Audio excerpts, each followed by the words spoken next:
Di mana Salman sikit betul. Aku sekali.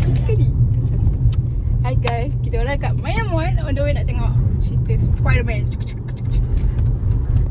Didi buat jalan-jalan Ganu ni. Didi. Dah nampak dah. Wayang ni kursi lagi. Selapan.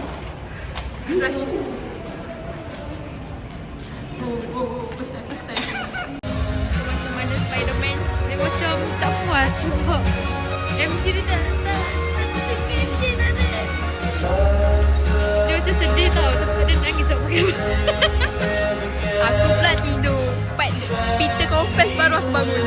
Tapi dia best lah. Cuma aku sadar kuat tu. Season tu. Maybe. Guys, tengok ni.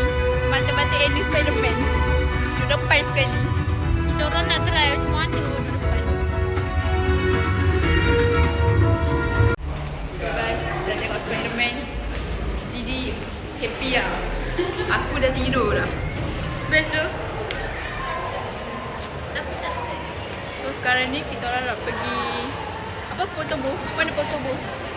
Ni lah depan ni. Okay, bye. Guys, Didi pakai pendek.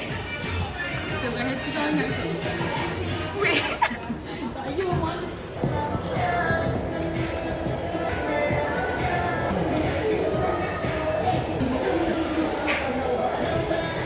Okey cepat ni. Guys, kita photo booth Gen Z dengan photo boothnya. Dia gelap dah kan? Tapi figure dia nampak macam makin. So guys, kita orang dah photo booth. Dan dah baju tanpa sengaja matching. Show me all. Kita orang dekat mana ni? Dekat Pulau Jeju. Jeju Terengganu guys. Weh, ni kerja gila je dia seorang je kerja tengah hari ni. Semata-mata untuk gambar. Guys,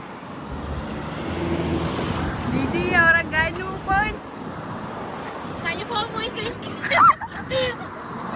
Aduh ya itu. So kita dah sampai tempatnya. Jeju Terengganu.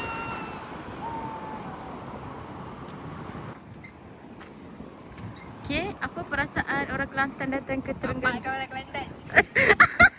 Bapak kau orang Kelantan? Tak, betul lah kan? Bapak aku Kelantan. Sorry, saya faham. Siap.